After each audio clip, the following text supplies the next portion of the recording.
ಆಕಾಶವಾಣಿ ಚೈತ್ರವನ ಲಕ್ಷ್ಮೀಶನ ಜೈಮಿನಿ ಭಾರತದ ಸಮಗ್ರ ವಾಚನ ವ್ಯಾಖ್ಯಾನ ಕಾರ್ಯಕ್ರಮ. ಪ್ರಸ್ತುತಿ ಡಾಕ್ಟರ್ ಎಎಸ್ ಶಂಕರನಾರಾಯಣ. ಇಂದಿನ ಚೈತ್ರವನ ಕಾರ್ಯಕ್ರಮದಲ್ಲಿ ಲಕ್ಷ್ಮೀಶ ಕವಿಯ ಜೈಮಿನಿ ಭಾರತದಲ್ಲಿ 5ನೇ ಸಂಧಿಯ ಪದ್ಯಗಳ ವಾಚನ ಹಾಗೂ ವ್ಯಾಖ್ಯಾನವನ್ನು ಕೇಳಲಿದ್ದೀರಿ. ವಾಚನ ಮಾಡಲಿದ್ದಾರೆ ಶ್ರೀ ಎಚ್.ಎಲ್. ಶ್ರೀಕಂಠ, ವ್ಯಾಖ್ಯಾನ ಮಾಡಲಿದ್ದಾರೆ ಶ್ರೀ ಎಚ್.ಎಸ್. ಗೋಪಾಲ್.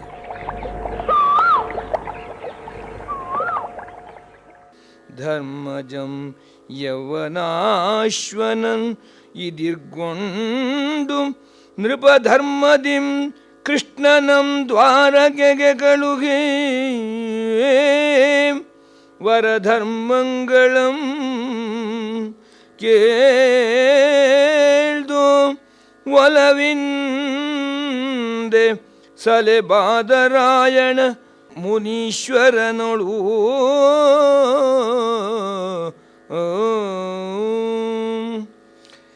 ಈ ಸಂಧಿಯಲ್ಲಿ ಧರ್ಮರಾಜ ಯೌವನಾಶ್ವನನ್ನು ಪ್ರೀತಿಯಿಂದ ಎದುರುಗೊಳ್ಳುತ್ತಾನೆ.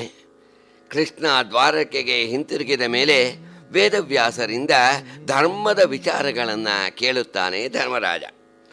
ಯೌವನಾಶ್ವ ಪುರಜನರನ್ನೆಲ್ಲ ಕರೆದುಕೊಂಡು ಬರುವುದು ತಡವಾಗುತ್ತೆ. ಅಲ್ಲಿಯವರೆಗೆ ಧರ್ಮರಾಜನಿಗೆ ವಿಷಯ ತಿಳಿಸದೇ ಇರುವುದು ಸರಿಯಲ್ಲ ಎಂದು ಭಾವಿಸಿ ಭೀಮಸೇನ ಹಸ್ತಿನಾವತಿಗೆ ಬಂದು ತಾವು ಕುದುರೆ ಕಂಡದ್ದು, ಯುದ್ಧ ಗೆದ್ದದ್ದು, ಯೌವನಾಶ್ವ ತನ್ನ ಸಮಸ್ತ ಪರಿವಾರದೊಡನೆ ತನ್ನ ಸರ್ವಸ್ವವನ್ನೂ ಕೂಡ ಕೃಷ್ಣನಿಗೆ ಸಮರ್ಪಣೆ ಮಾಡುವುದಕ್ಕೋಸ್ಕರ ಬರುತ್ತಿರತಕ್ಕಂತಹ ಎಲ್ಲ ವಿಷಯವನ್ನೂ ಕೂಡ ಧರ್ಮರಾಜನಿಗೆ ತಿಳಿಸ್ತಾನೆ. ಆಮೇಲೆ ದ್ರೌಪದಿಗೆ ತಿಳಿಸ್ತಾನೆ.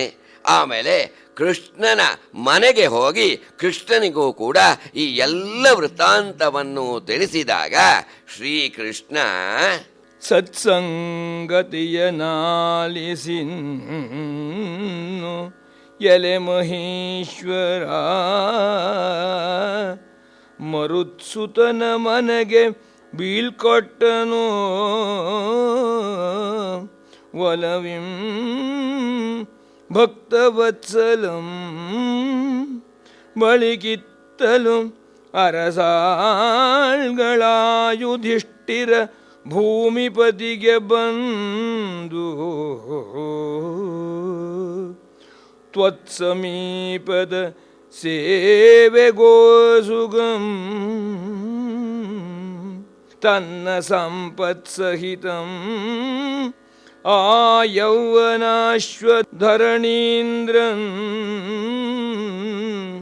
ಅತ್ಯುತ್ಸವದೊಳೈ ತಂದನ್ ಇದೆ ನಿನ್ನ ಪಟ್ಟಣದ ಬಾಹ್ಯ ದೇಶದೊಳು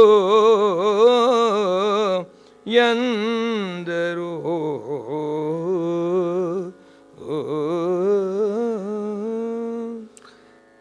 ಶ್ರೀಕೃಷ್ಣ ಭೀಮನಿಂದ ದಿವ್ಯಾಶ್ವವನ್ನು ತಂದದ್ದು, ಅವರ ಗೆಲುವಿನ ವಿಚಾರ ಎಲ್ಲವನ್ನೂ ಕೇಳಿದಾಗ ತುಂಬ ಹರ್ಷಗೊಂಡು ಭೀಮನನ್ನು ಹೊಗಳುತ್ತಾನೆ. ಭೀಮಾ, ಪರವಾಗಿಲ್ಲಪ್ಪ, ನಿನ್ನ ಪ್ರತಿಜ್ಞೆಯನ್ನು ನೆರವೇರಿಸಿಕೊಂಡೆ ಅಂತ ಹೇಳಿಬಿಟ್ಟು ಆತನನ್ನು ಹೊಗಳಿ ಆತನಿಗೆ ಉಪಚಾರ ಮಾಡಿ ಮನ್ನಿಸಿ ಆತನನ್ನು ಮನೆಗೆ ಕಳಿಸ್ಕೊಡ್ತಾನೆ. ಇತ್ತ ಯುಧಿಷ್ಠಿರನ ಬಳಿ ದೂತರು ಬಂದು ನಿನ್ನ ಬಳಿ ಸೇವೆಗಾಗಿ ಯೌವನಾಶ್ವ ಅತ್ಯುತ್ಸಾಹದಿಂದ ಈ ನಗರದ ಹೊರಗೆ ಬರುತ್ತಿದ್ದಾನೆ ಎಂದು ಅವರು ಭಿನ್ನಯಿಸೋಣ. ಆಗ ಧರ್ಮರಾಜ ಉಚಿತಮಂ ತೆಗೆದವರ್ಗಿತ್ತು ಬಳಿಕನುಜ ಮಂತ್ರಿ ಚಮೂಪಸಾಮಂತಯ ಗುರುಪುರೋಹಿತ ಸುಭಟ ನಿಚಯಮಂ ಕರೆಸಿಕೊಂಡು ಅಸುರಾರಿ ಸಹಿತ ಅಖಿಲ ಚತುರಂಗ ಸೈನ್ಯದೊಡನೆ ಅಚಲ ನಿಭದಿ ಇಭದ ಮೇಲಡರಿ ಸಿಂಗರದ ಗುರುಗುಜಯರ ರಸಿಯ ಕೂಡೆ ಬರಲಿ. ಗುಡಿ ತೋರಣದ ರಚನೆ ಮೆರೆಯಲಿ. ಪುರದಳು ಗುಡಿ ತೋರಣದ ರಚನೆ ಮೆರೆಯಲಿ. ಪುರದಳೆನುತೆ ಪೊರಮಟ್ಟನವನಿಪನ್ ಒಸಗೆವರೆ ಮಸಗಲು.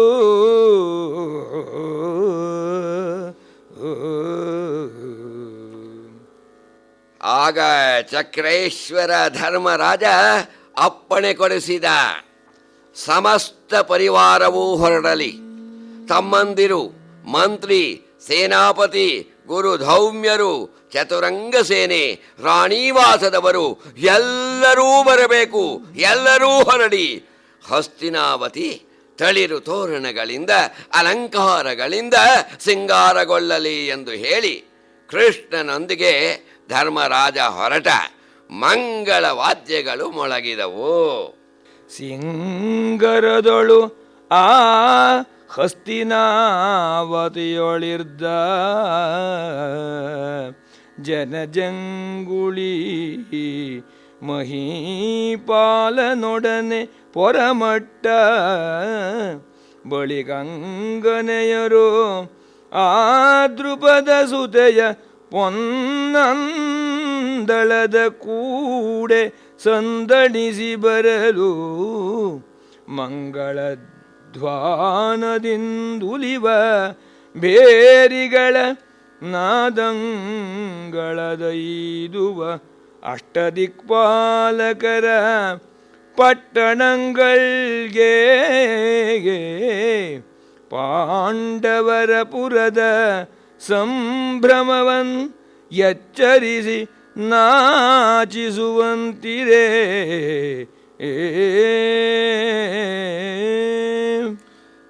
ಹಸ್ತಿನಾವತಿಯ ಸಮಸ್ತ ಜನರು ಧರ್ಮರಾಜನೊಡನೆ ಹೊರಟರು. ಸ್ತ್ರೀಯರೆಲ್ಲ ದ್ರೌಪದಿಯ ಬಂಗಾರದ ಪಲ್ಲಕ್ಕಿಯ ಜೊತೆ ಬಂದರು. ಕೊಂಬು, ಕಹಳೆ, ಬೇರಿಯ ಮಂಗಳ ಧ್ವನಿಗಳು ಅಷ್ಟದಿಕ್ಪಾಲಕರ ಪುರಗಳಿಗೆ ಕೇಳುವಂತೆ ಮೊಳಗಿದವು. ಅಷ್ಟದಿಕ್ಪಾಲಕರ ಪುರಗಳು ಈ ಸಂಭ್ರಮವನ್ನ ಕೇಳಿಬಿಟ್ಟು ನಾಚುವಂತೆ ಮಾಡಿದವು. ಆ ರೀತಿ ಇಡೀ ಹಸ್ತಿನಾವತಿ ಸಿಂಗಾರಗೊಂಡಿದೆ. ಎಲ್ಲರೂ ಕೂಡ ಸಂಭ್ರಮದಿಂದ ಆ ಯೌವನಾಶ್ವನನ್ನ, ಆ ಯಜ್ಞಾಶ್ವವನ್ನ ನೋಡೋದಕ್ಕೆ ಹೊರಟಿದ್ದಾರೆ. ಭದ್ರ ಗಜ ಕಂಧರದೊಳ್ ಅರಸನೆಸದಿರ್ದಂ ಲಸದ್ರತ್ನ ಭೂಷಣಗಳ ಕಾಂತಿயும்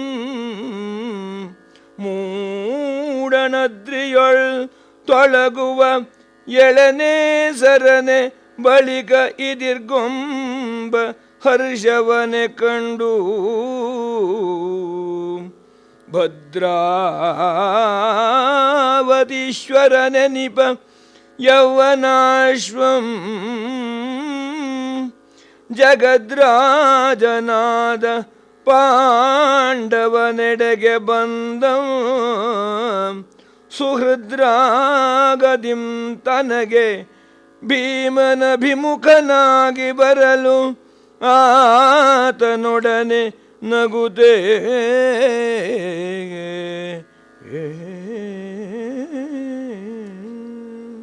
ಧರ್ಮರಾಜ ಹೇಗೆ ಕಾಣಿಸುತ್ತಿದ್ದ? ಕವಿ ಹೇಳ್ತಾನೆ, ಧರ್ಮರಾಜನು ಪೂರ್ವ ಪರ್ವತದ ಮೇಲೆ ಉದಯ ಕಾಲದ ಸೂರ್ಯನು ಬೆಳಗುವಂತೆ ಒಂದು ಭದ್ರ ಗಜದ ಮೇಲೆ ಮಣಿಭೂಷಣಗಳಿಂದ ಅಲಂಕೃತನಾಗಿ ರಾರಾಜಿಸುತ್ತಿದ್ದನು. ಯೌವನಾಶ್ವನು ಭೀಮನೊಂದಿಗೆ ಅತ್ಯಂತ ಸಂತೋಷದಿಂದ ನಗುತ್ತಾ ಧರ್ಮರಾಜನ ಸಮೀಪಕ್ಕೆ ಬಂದ. ಆಗ ಧರ್ಮರಾಜ ಭೀಮನನ್ನ ಕುರಿತು, ವಾಯುಸುತನೊಡನೆ ತಾನಿರ್ದ ಪೊರೆಗಾಗಿ ಬರ್ಪಾಯೌವನಾಶ್ವನಂ ಕಂಡು ಇಭವನಿಳಿದು ನಿಂದಾಯುಧಿಷ್ಠಿರ ನರೇಶ್ವರನ್ ಅಡಿಗೆ ಕಾಣಿಕೆಯನಿತ್ತು ಎರಗಿ ಕೈ ಮುಗಿಯಲು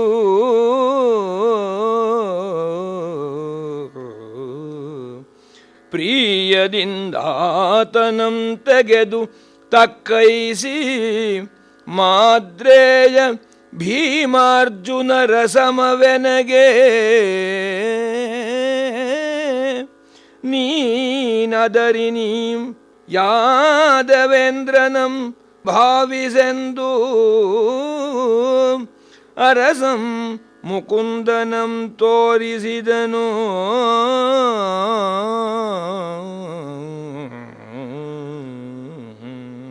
ಭೀಮನೊಡನೆ ಯೌವನಾಶ್ವ ಬರಲು ಧರ್ಮರಾಜ ಭದ್ರಗಜದಿಂದ ಇಳಿದ. ಯೌವನಾಶ್ವ ಬಂದು ಆತನ ಪಾದಗಳಿಗೆ ಕಾಣಿಕೆಯನ್ನು ಕೊಟ್ಟು ಕೈ ಮುಗಿದು ನಿಂತ.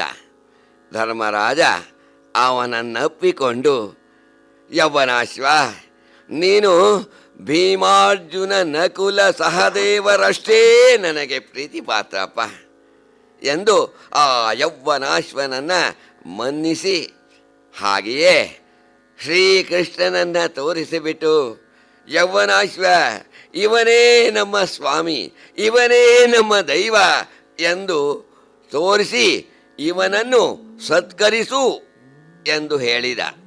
ಆಗ ಯೌವನಾಶ್ವ ಕೃಷ್ಣನನ್ನ ಅತ್ಯಂತ ಭಯಭಕ್ತಿಯಿಂದ ನೋಡಿದ. ಹೇಗಿದ್ದ ಲಕ್ಷ್ಮೀ ಮನೋಹಾರಿ ಶ್ರೀಕೃಷ್ಣ.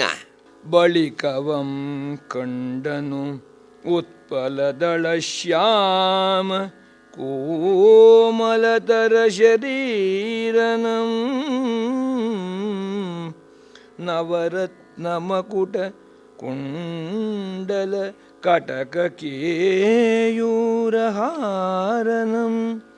ಪ್ರಕಟಕಟಿ ಸೂತ್ರ ಮಣಿಮಂಜೀರನಂ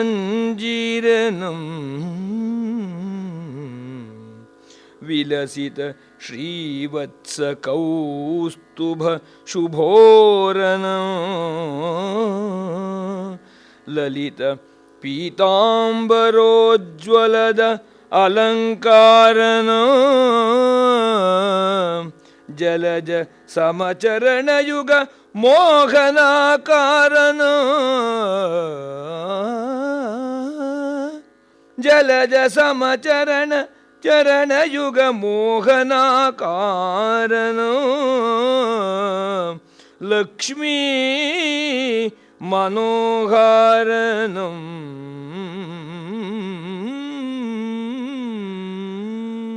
ಕನ್ನೈದಿಲೆಯ ಮೈಬಣ್ಣವುಳ್ಳ ನವರತ್ನ ಖಚಿತವಾದ ಬಂಗಾರದ ಕಿರೀಟ, ಕುಂಡಲ, ಕೇಯೂರ ಹಾರಗಳಿಂದ ಭೂಷಿತನಾದ ಉಡಿದಾರ, ಕಾಲ್ಬಳೆಗಳಿಂದ ಕೂಡಿದ ಶ್ರೀವತ್ಸಾಂಕಿತ ಕೌಸ್ತುಭಧರನಾದ ಪೀತಾಂಬರ ವಾಸಿಯಾದ ತಾವರೆ ಗಣ್ಣಿನ ತಾವರೆ ಮುಖವನ್ನು ಹೋಲುವ ಲಕ್ಷ್ಮೀ ಮನೋಹರನಾದ ಶ್ರೀಕೃಷ್ಣನನ್ನ ಕಂಡ ಯೌವನಾಶ್ವ. ಶ್ರೀಕೃಷ್ಣನ ದಿವ್ಯ ಮನೋಹರ ರೂಪವನ್ನ ಕಂಡು ಯೌವನಾಶ್ವ ಅಚ್ಯುತನ ಮಂಗಳ ಶ್ರೀಮೂರ್ತಿ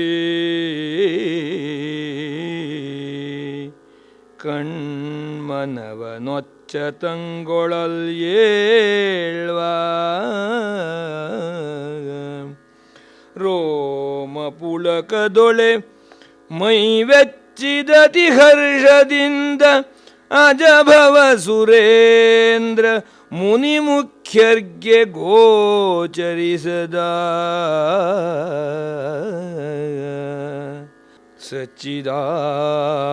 ಸಚ್ಚಿದಾನಂದಮಯನಂ ಕಂಡುದಿದು ಜಗದೊಳಚ್ಚರಿಯಲ ನರರ್ಗೆ ಎನ್ನುತ್ತ ಆ ನೃಪಾಲಕಂ ಬೆಚ್ಚನು ಅಸುರಾಂತಕನ ಪದಕ್ಕೆ ಪೊಸಬಿಸುನಿ ಬೆಳಗ್ಗೆ ಸೆವ ಮಕುಟದ ನೊಸಲನು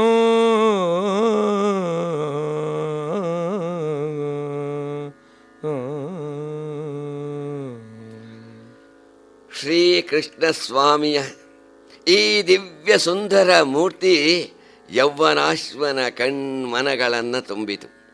ಆನಂದ ಪುಳಕಿತನಾದ ಯೌವನಾಶ್ವ ಬ್ರಹ್ಮ, ಶಿವ, ಇಂದ್ರಾದಿ ದೇವತೆಗಳಿಗೆ ಹಾಗೂ ವಸಿಷ್ಠಾದಿ ಮಹಾಮುನಿಗಳಿಗೆ ಗೋಚರನಾಗದ ಈ ಸಚ್ಚಿದಾನಂದ ಸ್ವರೂಪಿಯಾದ ಮಹಾಮಹಿಮನಾದ ಶ್ರೀಕೃಷ್ಣನನ್ನ ನಾನು ನೋಡಿದ್ದು ಆಶ್ಚರ್ಯವಷ್ಟೇ ಅಲ್ಲ, ಲೋಕಕ್ಕೆ ಪರಮ ಆಶ್ಚರ್ಯ ಇದು ಎನ್ನುತ್ತಾ ಶ್ರೀಕೃಷ್ಣನ ಪಾದ ಕಮಲಗಳಿಗೆ ತನ್ನ ಮಣಿಖಚಿತವಾದ ಕಿರೀಟವನ್ನು ಚಾಚಿದ. ಹಾಗೆಯೇ ಯೌವನಾಶ್ವ ಕೃಷ್ಣನನ್ನ ಸ್ತುತಿಸ್ತಾನೆ, ಪ್ರಾರ್ಥನೆ ಮಾಡುತ್ತಾನೆ. ಇಲ್ಲಿ ಮಹಾಕವಿ ಲಕ್ಷ್ಮೀಶ ತನ್ನ ಅದ್ಭುತ ಪ್ರತಿಭೆಯನ್ನ ಮೆರೆಯುತ್ತಿದ್ದಾನೆ. ಕಮಲದಳ ನಯನ ಕಾಳಿಯ ಮಥನ ಕಿಸಲಯೋಪಚರಣ ಕೀಶಪತಿ ಸೇವ್ಯಾ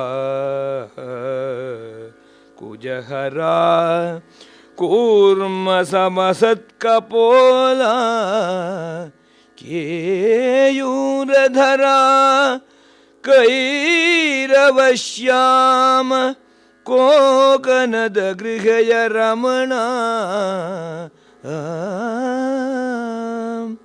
ಕೌಸ್ತುಭ ಶೋಭಾ ಕಂಬುಚಕ್ರ ಗದಾಬ್ಜ ವಿಮಲಕರ ಕಸ್ತೂರಿಕಾತಿಲಕ ಕಾವುದೆಂದು ಅಮಿತ ಪ್ರಭಾ ಮೂರ್ತಿಯಂ ನುತಿಸಲು ಆತನಂ ಹರಿ ನೆಗಪಿದಂ ಕೃಪೆಯಳು.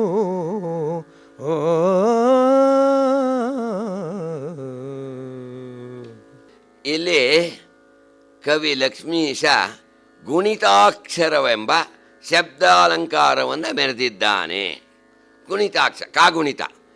ಇಲ್ಲಿ ಕವರ್ಗದ ಕ, ಕಾ, ಕಿ, ಕೀ, ಕು, ಕು, ಕೆ, ಕೈ, ಕೋ, ಕೌ, ಕಂ, ಕಹ ಇಷ್ಟನ್ನು ಮೊದಲಕ್ಷರದಿಂದ ಪ್ರಾರಂಭಿಸಿ ಕೃಷ್ಣ ಸ್ತೋತ್ರವನ್ನು ರಚಿಸಿದ್ದಾನೆ ಮಹಾಕವಿ ಲಕ್ಷ್ಮೀಶ. ಕೇಳಿ. ಎಲೈ ಕಮಲಾಕ್ಷ, ಕಾಳಿಯ ಮರ್ದನ ಕಾ, ಕಿಸಲಯೋಪಮ ಚರಣ. ಕಿಸಲಯ ಅಂದರೆ ಚಿಗಿರಿನಂತೆ ಅರುಣವರ್ಣದ ಪಾದಗಳುಳ್ಳವನು ಅಂತಷ್ಟು. ಕಿಸಲಯೋಪಮ ಚರಣ, ಚಿಗಿರಿನಂತೆ ಅರುಣವರ್ಣದ ಪಾದಗಳುಳ್ಳವನೇ ಅಂಥೇಳಿ ಕೃಷ್ಣನನ್ನು ಪ್ರಾರ್ಥನೆ ಮಾಡ್ತಾನೆ. ಹಾಗೆಯೇ ಕೀಶಪತಿ ಸೇವ್ಯ. ಕೀಶ ಅಂತಂದರೆ ಕಪಿ, ಅಂದರೆ ಕಪೀಶರಾಗಿರ್ತಕ್ಕಂತಹ ಸುಗ್ರೀವ ಹನುಮಂತರಿಂದ ನೀನು ಸೇವ್ಯನಾಗಿದ್ದೀಯಾ. ಕುಜಹರ, ಕುಜ ಅಂತಂದರೆ ಮರ ಅಂತ ಅರ್ಥ. ಕೃಷ್ಣ ಪಾರಿಜಾತ ವೃಕ್ಷವನ್ನು ಇಂದ್ರನಿಂದ ಅಪಹರಿಸ್ಕೊಂಡು ಬರ್ತಾನೆ. ಅದಕ್ಕೆ ಕುಜಹರ ಅಂದರೆ ಪಾರಿಜಾತ ವೃಕ್ಷವನ್ನು ಅಪಹರಿಸಿದವನೇ. ಹಾಗೆಯೇ ಕೂ ಆಯಿತು. ಈಗ ಕೂರ್ಮದಂತೆ ಕಪೋಲವುಳ್ಳವನು. ಕೂರ್ಮ ಅಂತಂದರೆ ಆಮೆಯಂತೆ ಕಪೋಲವನ್ನು ಹೊಂದಿರತಕ್ಕಂತಹವನು, ಒಳ್ಳೆ ಉಬ್ಬಿರ್ತಕ್ಕಂತಹ ಕಪೋಲ ನೆನ್ನದು. ಮತ್ತು ಕೇಯೂರಧರ, ಭುಜಕೀರ್ತಿ, ಆ ತೋಳಬಂದಿ ತೋಳ್ಬಳೆಯನ್ನು ಹಾಕ್ಕೊಂಡಿದ್ಯಾ ನೀನು, ಕೇಯೂರಧರನಾಗಿದ್ದ, ಕೇ ಆಯಿತು. ಆಮೇಲೆ ಕೈ, ಕೈರವ ಶ್ಯಾಮ. ಕೈರವ ಅಂತಂದರೆ ಕನ್ನೈದಿಲೆ ಹೂವು, ಅಂದರೆ ಕೃಷ್ಣ ಕಪ್ಪುತ್ತಾನೆ. ಹಾಗಾಗಿ ನೀನು ಆ ನೀಲೋತ್ಪಲದಂತೆ ಕನ್ನೈದೆಲೆಯಂತೆ ಕಪ್ಪಾಗಿರ್ತಕ್ಕಂಥವನೇ ಕೃಷ್ಣನೇ. ಕೋಕನದ ಗೃಹೆಯ ರಮಣ. ಕೋಕ ಅಂತಂತಂದರೆ ತಾವರೆ, ಕೆಂಪು ತಾವರೆ. ಲಕ್ಷ್ಮಿ ಆ ಕೆಂಪು ತಾವರೆಯ ಮೇಲೆ ಕುಳಿತುಕೊಂಡಿರ್ತಕ್ಕಂಥ ತಾನೆ ಕೋಕನದ ಗೃಹೆಯ ರಮಣ.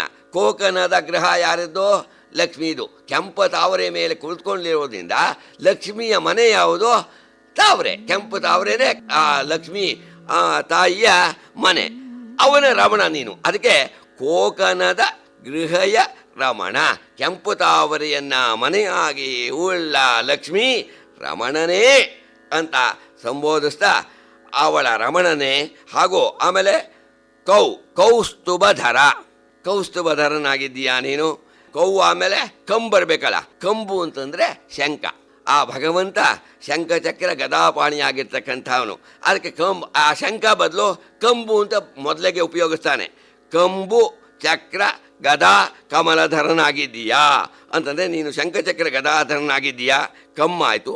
ಆಮೇಲೆ ಕಹಕ್ಕೆ ಕಸ್ತೂರಿ ತಿಲಕವನ್ನುಳ್ಳ, ಕಸ್ತೂರಿನಲ್ಲಿ ಚೂರು ಬರುತ್ತಲ್ಲ, ಆ ಸಾ ಉಪಯೋಗಿಸ್ಬೇಕಾದ್ರೆ ಅಹ ಅನ್ನತಕ್ಕಂಥದ್ದು ಸೇರ್ಕೊಂಡು ಬರುತ್ತೆ.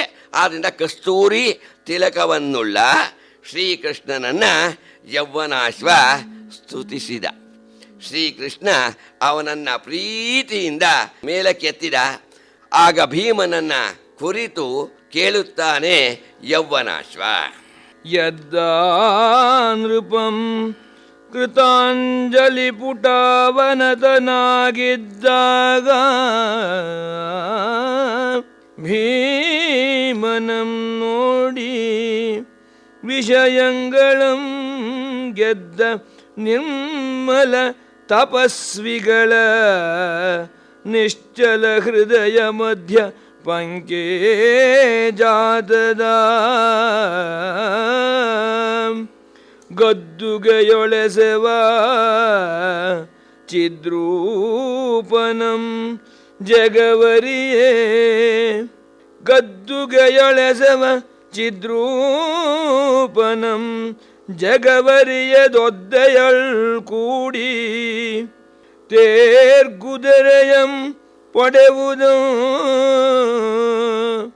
ಪೊದ್ದಿಸಿದ ಪಾರ್ಥನಾರಿದರಳು ಎನಲ್ ಅರ್ಜುನಂ ಬಂದು ಆತನಂ ಕಂಡನು.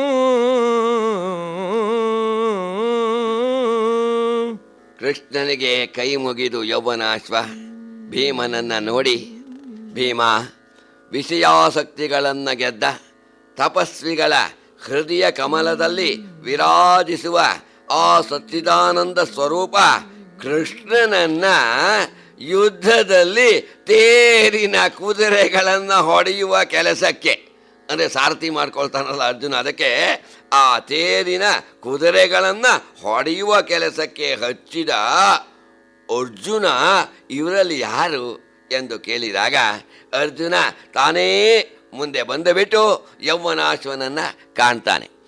ಈ ಮುಂದಿನ ಪದ್ಯದಲ್ಲಿ ಲಕ್ಷ್ಮೀಶ ಗಕಾರ ಪ್ರಾಸವನ್ನು ಎಷ್ಟು ಸೊಗಸಾಗಿ ಮೂಡಿಸಿದ್ದಾನೆ ಅದನ್ನು ಕೇಳಿ. ಗುಣದೊಳಾಯ್ ಯೌವನಾಶ್ವಕ್ಷಿತಿಪನರಗಿ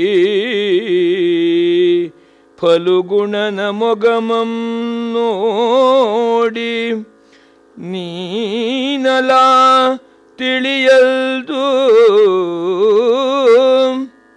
ಈ ಗುಣದೊಳೊಂದದ ಘನಶ್ರುತಿ ಶಿರೋಮಣಿಯನ್ ಇಳೆಯರಿಯೆ ನಿಜ ಭಕ್ತಿಯಂಬ ಗುಣದಿಂದೆ ಬಂಧಿಸಿದ ಕೋವಿದನ್, ಗುಣದಿಂದೆ ಬಂಧಿಸಿದ ಕೋವಿದನದೇ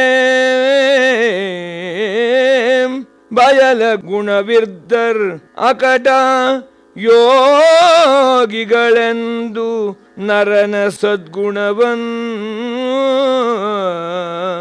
ಉರೆ ಕೊಂಡಾಡಿ ಬಳಿಕ ಸಹದೇವ ನಕುಲಾದ್ಯರಂ ಮನ್ನಿಸಿದನು.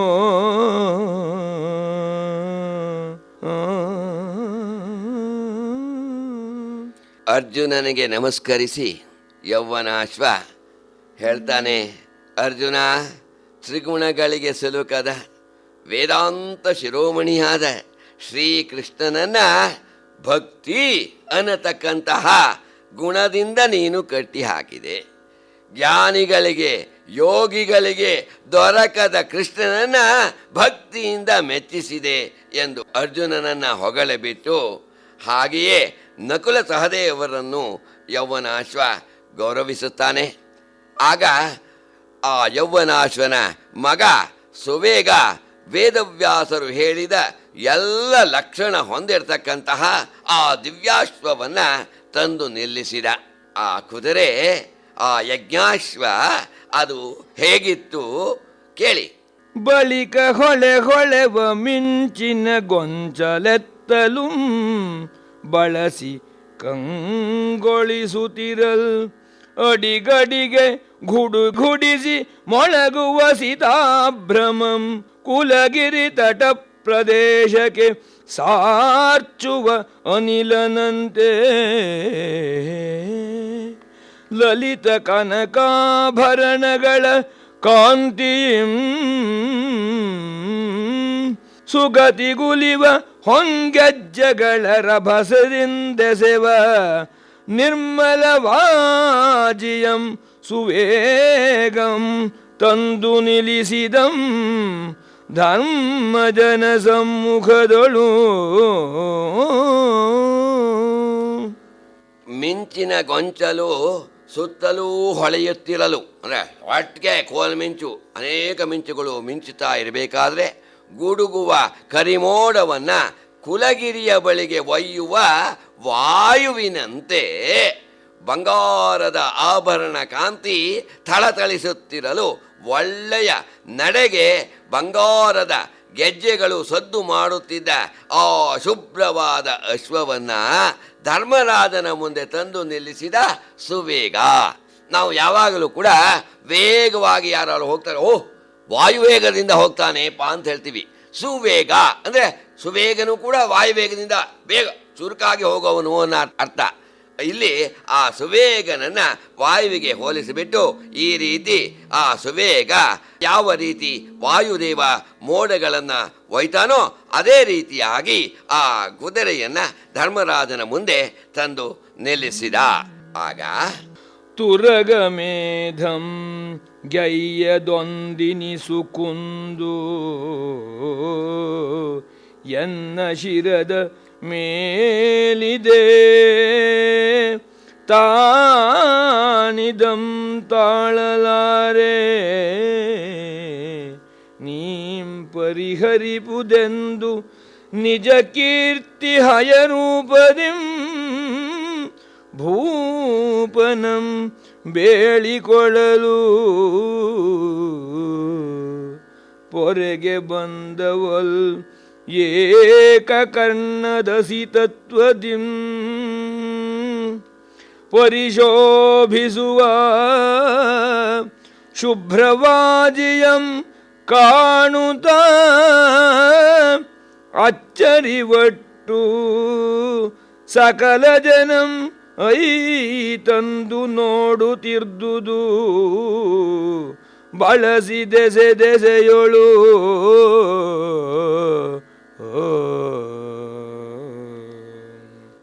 ಅಶ್ವಮೇಧವನ್ನ ಮಾಡದ ಒಂದು ಕುಂದು ನನ್ನ ತಲೆಯ ಮೇಲಿದೆ, ಅದನ್ನ ನಾನು ಸಹಿಸಲಾರೆ. ಆ ದೋಷವನ್ನ ನೀನು ಪರಿಹರಿಸು ಎಂದು ಧರ್ಮರಾಜನನ್ನ ಬೇಡಿಕೊಳ್ಳೋದಕ್ಕೋಸ್ಕರವಾಗಿ ಅವನ ಬಳಿಗೆ ಬಂದಿದೆಯೇನೋ ಎಂಬಂತೆ ಒಂದು ಕಿವಿ ಕಪ್ಪಾದ ಧವಳ ಶುಭ್ರ ವರ್ಣದ ಆ ಕುದುರೆ ಬರಲು ಅದನ್ನು ಇಡೀ ಸಮಸ್ತ ಜನರು, ಹಸ್ತಿನಾವತಿಯ ಎಲ್ಲ ಪುರಜನರು ಕೂಡ ಆಶ್ಚರ್ಯಚಕಿತರಾಗಿ ನೋಡ್ತಾ ಇದ್ರು.